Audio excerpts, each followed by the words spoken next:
नमस्कार। मुद्दा तो है मैं आपका स्वागत है। मैं हूं आपके साथ ब्रजेश चौक से। आज मुद्दा है तीर्थ यात्रा, लेकिन हम बात करेंगे क्या 2023 की नैया पार लगाएगी यह यात्रा। मध्य प्रदेश सरकार 21 मई से हवाई जहाज से तीर्थ यात्रा कराने जा रही है, तो दूसरी तरफ शिवराज सरकार ने बाबा साहब भीमराव अंबेडकर की जयंती पर एक बड़ा निर्णय लिया है। अब अंबेडकर से जुड़े पंच तीर्थों को भी तीर्थ यात्रा की सूची में शामिल कर लिया गया है। एक तरफ बीजेपी तीर्थ यात्राओं के जरिए हर वर्ग को साधने का जतन कर रही है, तो दूसरी तरफ बीजेपी के बड़े नेता बाबा साहब को लेकर कांग्रेस को कटघरे में खड़ा कर रहे हैं। सागर में केंद्रीय मंत्री अर्जुन मेघवाल ने कांग्रेस पर बाबा साहब को लेकर झूठ बोलने का आरोप लगाते हुए कहा, कांग्रेस ने अंबेडकर को चुनाव हरवाया और आप कहते हैं कि बाबा साहब हमारे हैं।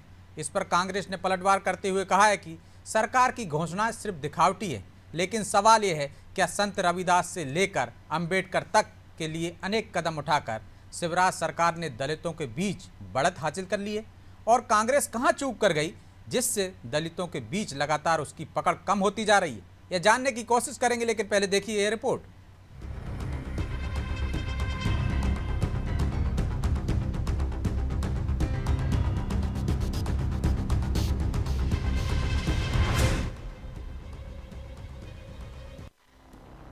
अंबेडकर जयंती पर दलितों को साधने के लिए राजनीतिक दांवपेच शुरू हो गए हैं।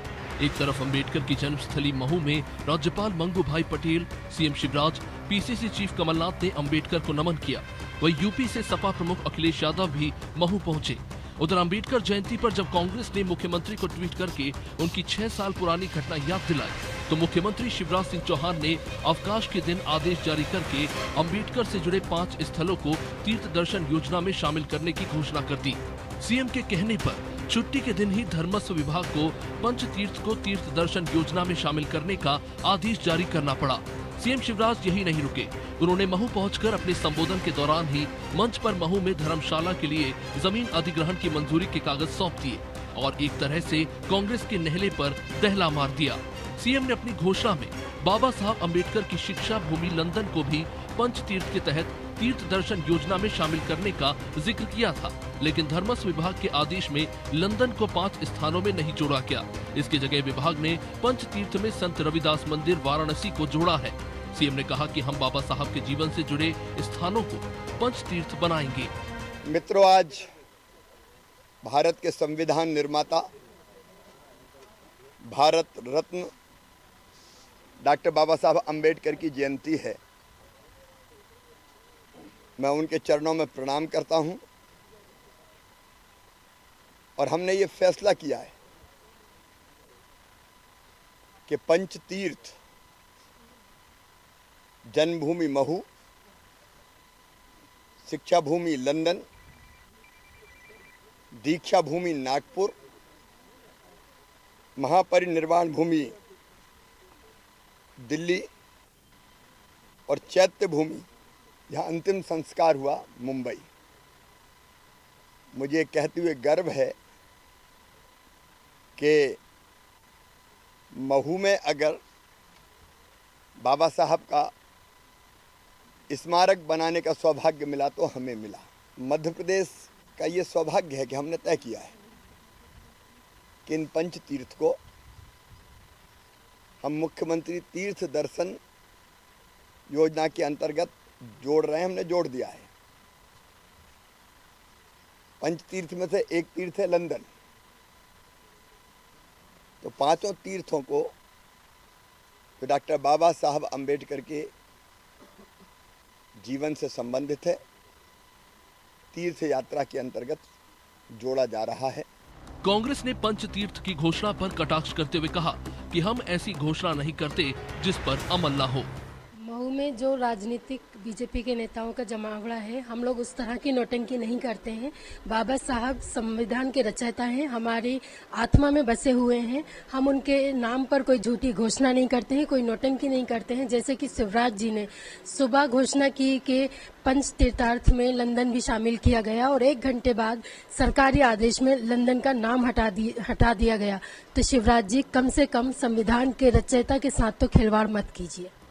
भारतीय जनता पार्टी की सरकार ने अंबेडकर को भारत रत्न दिया। मध्य प्रदेश में सीएम शिवराज ने 100 करोड़ की लागत से विशाल संत रविदास मंदिर की घोषणा की। शुक्रवार को उन्होंने अंबेडकर से जुड़े 5 स्थानों को पंच तीर्थ बनाते हुए तीर्थ दर्शन यात्रा में शामिल किया।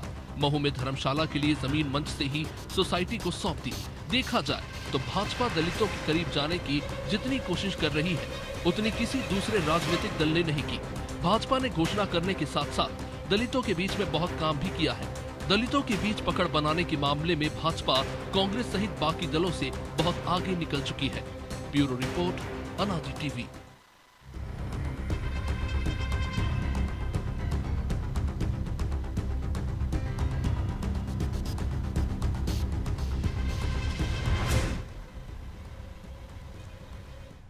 तो इस मुद्दे पर चर्चा के लिए हमारे साथ जुड़ गए हैं कांग्रेस नेता सिद्धार्थ सिंह राजावत, बीजेपी नेता अनिल पटेल और अंबेडकर विचारक मिलिंद वानखेड़े, और उसके साथ साथ राजनीतिक विश्लेषक के रूप में हमारे साथ जुड़े हैं वरिष्ठ पत्रकार आशीष दुबे।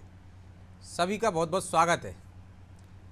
आशीष जी, शुरुआत आपसे ही करेंगे। होड़ लगी हुई है सब में, अंबेडकर हमारे।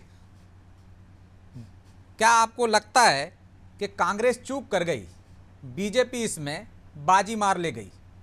दलितों में पैठ बढ़ाने की कोशिश कर रही थी, वो बना ली है, और कांग्रेस धीरे धीरे वहां से कमजोर होती गई। क्यों?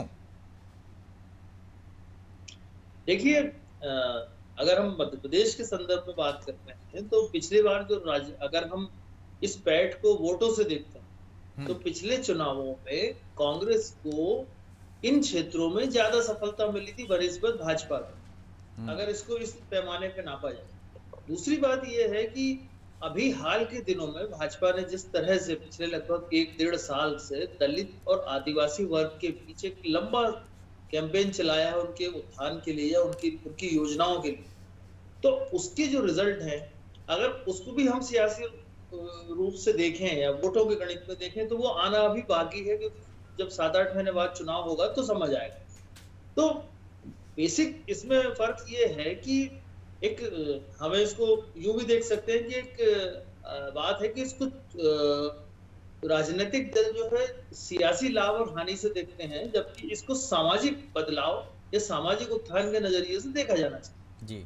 तो मध्य प्रदेश में जो स्थिति है, तकरीबन आप भी जानते हैं कि 82-84 सीटें हैं जो इस वर्ग के किसी भी मूड के हिसाब से प्रभावित होती है विधानसभा की, और इसमें से तकरीबन 35 सीटें ऐसी हैं जो अनुसूचित वर्ग जिस पर अपना प्रभाव रखता है। तो मध्य प्रदेश को यदि इस नजरिए से अगर हम इससे हट के देखें तो मध्य प्रदेश में हम देखें पिछले 17-18 साल से 18 साल से जो सरकार है भाजपा की, तो भाजपा को इस अभियान की उस वक्त जरूरत नहीं पड़ती जब वो पर्याप्त रूप से इस वर्ग को पूरी तरह से अपने विकास से जोड़ पाते। तो दूसरी बात यह है कि हम अब इसमें भाजपा का इसलिए कांग्रेस का इसलिए बहुत ज्यादा उल्लेखनीय योगदान नहीं माना जा सकता क्योंकि इस 2 दशक में उसका योगदान 15 महीने का है। तो वो तुलनात्मक दृष्टि से लेकिन 15 महीने से पहले भी तो उनके पास मौका था, और आपको लगता है कि इस तीर्थ यात्रा से कुछ फर्क पड़ेगा चुनाव पे, जो पंच तीर्थ जोड़े हुए? देखिए, तीर्थ यात्रा से कोई फर्क पड़ेगा या नहीं ये एक बहुत बड़ा विश्लेषण का विषय हो सकता है, लेकिन ये जो योजना है, तीर्थ यात्रा है, लक्ष्मी या बहना या जो योजनाएं होती है, तत्काल रूप से फर्क जरूर देती हैं, तत्काल रूप से नतीजा जरूर देती हैं।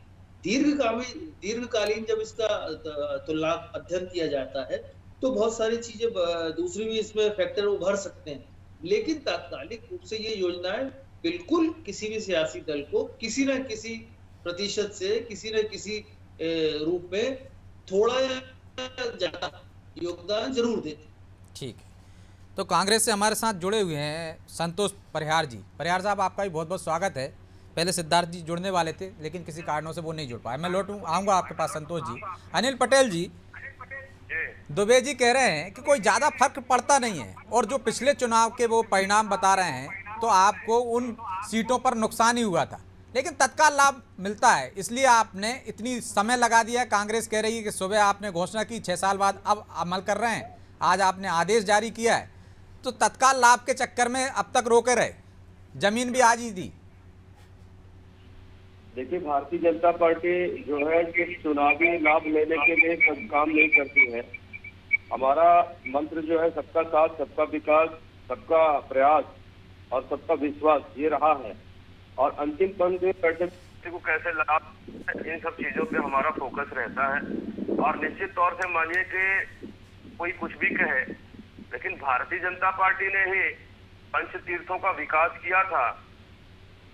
हमारे पंच तीर्थ है, चाहे वो महू रहा हो, चाहे नागपुर में शिक्षा स्मारक रहा हो, चाहे चैतन्य भूमि रहा हो, चाहे जनपद में दिल्ली में अंबेडकर इंटरनेशनल सेंटर रहा हो, चाहे अलीराजपुर रोड पर अंबेडकर का मेमोरियल स्थान रहा हो। और इसमें तो लंदन में भी जब भाजपा सरकार थी तो उन्होंने उस स्थान को जहां पर अंबेडकर जी ने पढ़ाई की उसको भी खरीद कर और 800 रुपए करोड़ में खर्च करके उसको संग्रहालय में बदलने का काम रहा हो।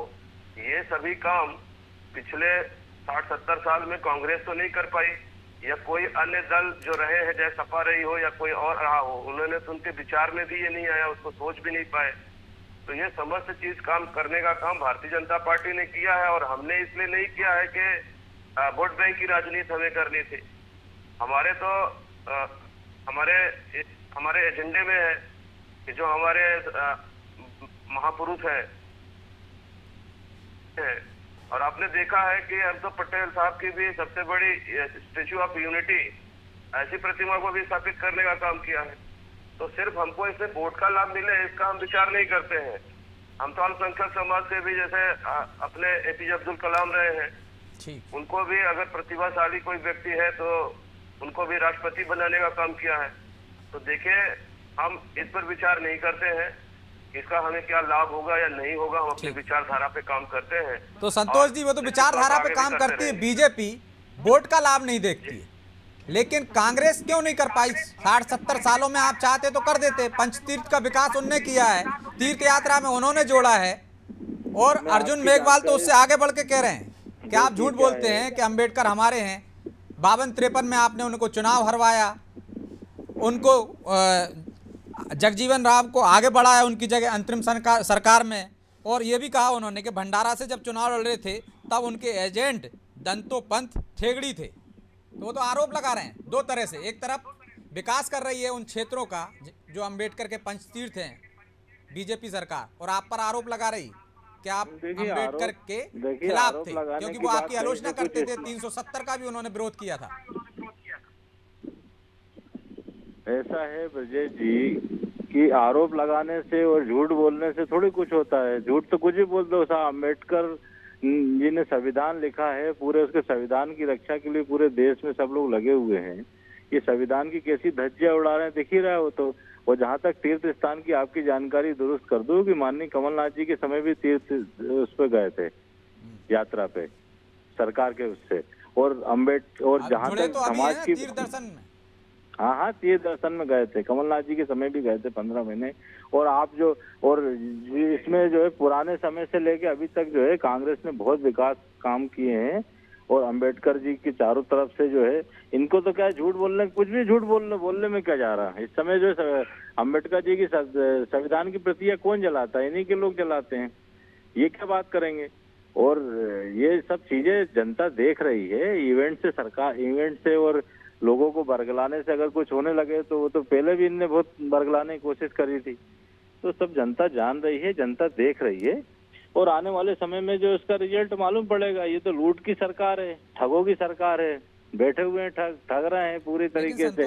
पूरे अधिकारी रिचार्ज और टॉपअप पे चल रहे हैं। मुख्यमंत्री जी को मालूम है कि जाने वाले साल ठग रहे हैं, पूरे प्रदेश को हर 10वें दिन कर्जा ले रहे हैं। तो ये क्या बात करेंगे? संतोष जी, लूट, रिचार्ज और टॉपअप पे चलने वाली सरकार पूरे कलेक्टर एसपीओ से वसूली करके मुख्यमंत्री और मंत्री को दे रहे हैं और इवेंट कर रहे हैं। जनता की गाड़ी कमाई का जो है संतोष जी, आदेश तो आज निकला है पंचतीर्थ को तीर्थ दर्शन योजना में जोड़ने का आदेश तो आज निकला है। आप कह रहे हैं 15 माह में चले गए थे तीर्थ यात्री, उसमें भी ठगी कर रहे हैं ये। उसके अंदर भी जो है इवेंट के नाम से जो है इनके नाम से पैसे निकाल के अपने जो है ब्रांडिंग में खर्च करेंगे। इनका काम ही जो है इवेंट में पैसे खर्च करना और जनता की गाड़ी कमाई को लूटना। तो ये लुटेरे लोग हैं, लूट रहे हैं। मतलब योजना सही जनता नहीं है। जवाब देगी अभी 8 महीने में। योजना दिखेगा सही वो नहीं भी है। आपको। दो तरह की बातें कर रहे हो परियार साहब आप। नहीं, दो कह रहे तरह भेज क्या बात दिए कर थे रहे हैं? हमने, ब्रांडिंग आज देखिए योजना में क्या है। शामिल हुआ है, आप कह रहे हैं उसमें भी लूट खसोट अरे होगी। आप तो असल में क्या नहीं, क्या शामिल हुआ?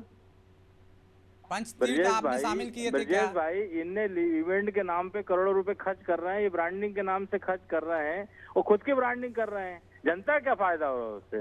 दो तरह की बात नहीं कर रहा हूँ मैं, सीधी सीधी बात कर रहा हूँ मैं। ठीक है, पटेल साहब वो कह रहे हैं मैं खुद की ब्रांडिंग सीधी कर रहे बात करो हैं, पटेल। जनता का अरे कोई आप फायदा ये नहीं है बताइए आपकी ना, आप योजनाओं में, सिर्फ इवेंट करने के लिए इस तरह के आयोजन करते हैं। पटेल साहब 30 सेकंड में जवाब दीजिए। बिल्कुल, देखिए कांग्रेस के पास कुछ कहने को बचा नहीं है, तो ये कुछ भी अंट-शंट बोल रहे हैं। इनके मैंने सुना है बातें, अभी ये कुछ भी बता पाने में सक्षम नहीं है। मैं आपको बताना चाहूंगा कि अंबेडकर जी को तो संविधान सभा में जाने से रोकने के लिए भी इन्होंने जो पहले सूची जारी करी थी 296 लोगों की, उसमें भी रोकने का काम किया था। इसको भी आप जोड़ लीजिए। और दूसरा, जब उन्होंने कहा था कि मैं चुनाव लड़ना चाहता हूं, तो चुनाव इनके खिलाफ भी उन्होंने चुनाव लड़ाए थे। दोनों चुनाव में हराने का काम कांग्रेस ने किया था। और जब पहली बार जो इनके चुनाव जीते थे, इनके खिलाफ जो जीते थे काजोलकर जी, उनको भी 1970 में पद्मश्री से सम्मानित करने का काम कांग्रेस पार्टी ने किया था। तो इस तरह से इन्होंने कभी भी सिर्फ गांधी के अलावा, नकली गांधी परिवार है उसको बढ़ाने के अलावा, उसकी चाटुकारिता के अलावा इन्होंने कभी भी किसी स्वतंत्रता संग्राम सेनानी का सम्मान नहीं किया, किसी को भी आगे नहीं आने दिया, चाहे पटेल रहे हो। लीजिए, दीजिए आप जवाब। मेरा जवाब ये है कि भारतीय जनता पार्टी, आरएसएस, ये नकली लोग हैं पूरी तरीके से। देश की आजादी में इनका 1% भी कोई योगदान नहीं है। उंगली कटा के भी अगर कहीं शहीद हुए हैं तो ये, और गद्दारों से माफी मांगने वाले लोग, भारतीय जनता पार्टी के सावरकर ने माफी मांगी थी। और आप आज जो बातें कर रहे हो, जो अंग्रेजों ने वो करा था, और नकली जो है, नकली बातें मत करो, नकली बातें मत करो, गद्दारी करिए पूरे देश से। आज जो है अंग्रेजों के, जैसे अंग्रेजों की फूट डालो, राज करो, नीति करो, वैसी चाल चरित चेहरा तुम्हारा सब देखा हुआ है। ये इसमें जो है इतिहास को नकारा नहीं कर सकते। माफी बीरो, ये इतिहास है। माफी बीरो, ये इतिहास है। अंग्रेजों से मिलकर जो है ना पूरे देश को बिखरने का काम करा था, ये इतिहास है। एक तो बता दो कोई, आप एक तो बता दो तुम्हारे देश की सेवा में किसी का योगदान हो ऊपर से नीचे तक, अनिल जी, केवल लूटने के अलावा। बोलिए, मैं लौटूंगा आपके पास। एक और मेहमान इंतजार कर रहे हैं, उनको भी चर्चा में शामिल कर लेते हैं।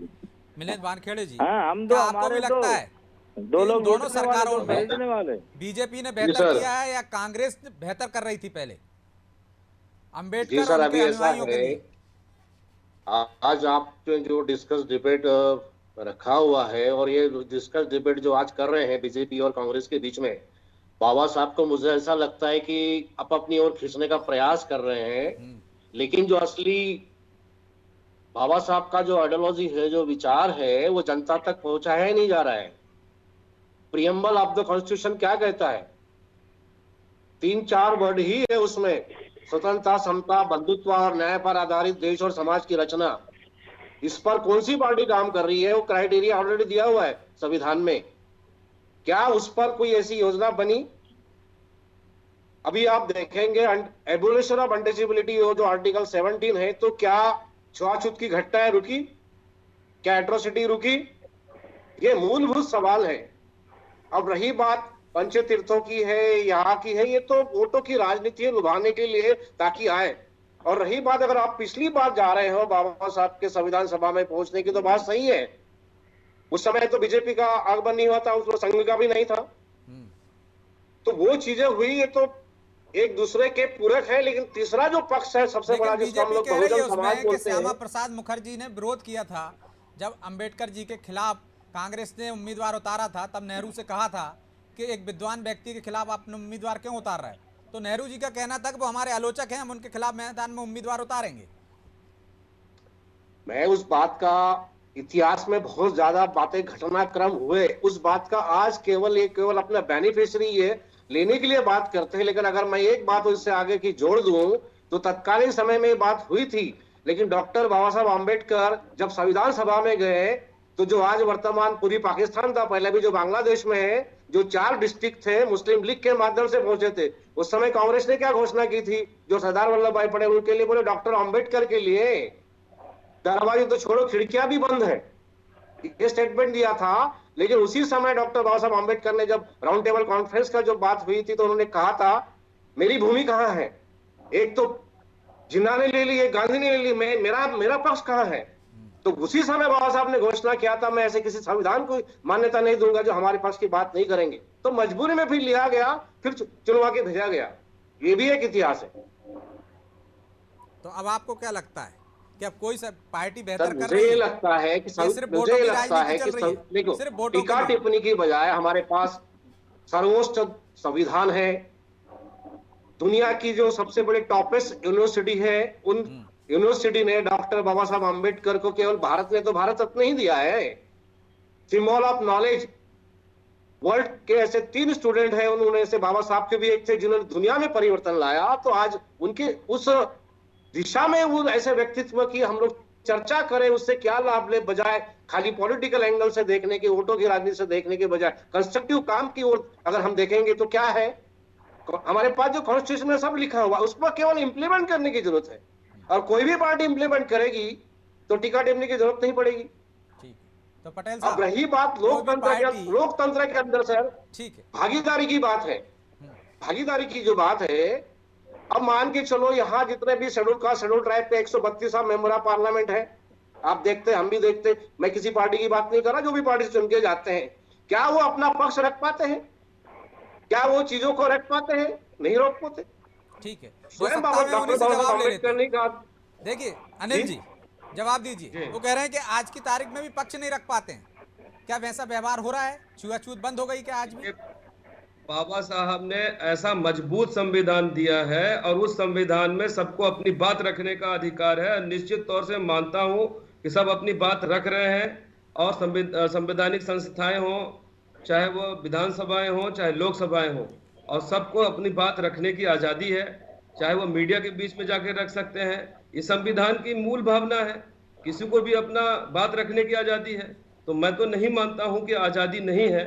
जो अपने मिलिंद जी ने कहा कि सिर्फ भारत ने ही उनको भारत रत्न नहीं दिया है, ये मुझे लगता है ये ठीक बात नहीं है, ऐसा नहीं कहना चाहिए। भारत रत्न हमारे देश का सर्वोच्च पुरस्कार है, और अगर वो उनको दिया जाता है, चाहे कोई भी पार्टी होती, तो इसका सम्मान होना चाहिए, इसको एक्सेप्टेंस होनी चाहिए। सर मैंने कहा जो जहाँ बाबा साहब अम्बेडकर ने पढ़ाई की, वो उनको world of knowledge, symbol of knowledge का उससे भी बड़ा पुरस्कार मिला। मेरा ये जोड़ने का मतलब निश्चित तौर से, पर निश्चित तौर से अब वो कोई भारत के महापुरुष नहीं थे, वो पूरे विश्व को ज्ञान देने वाले महापुरुष थे।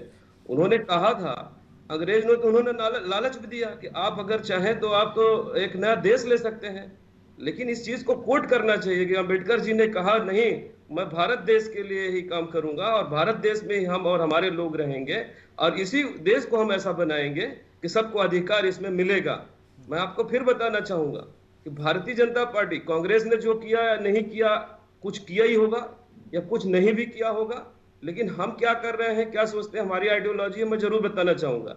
देखिए, भारतीय जनता पार्टी का मंत्र है सबका साथ, सबका विश्वास, सबका प्रयास, और इस पे काम करने वाले लोग हैं। आप ये बताइए, हमारी जो योजनाएं बन रही हैं, जब हमारा बच्चा पेट में आता है, गरीबों के लिए ही बनने गरीब उनकी योजनाएं हैं, उससे लेकर के उनको मकान देने का काम कर रहे हैं कि नहीं कर रहे हैं, सब समाज को कर रहे हैं। इसने कोई हिंदू, मुस्लिम, दलित, पिछड़ा या SC/ST ऐसा नहीं देखा जा रहा है, सबको लाभ मिले ऐसा प्रयास किया जाता है।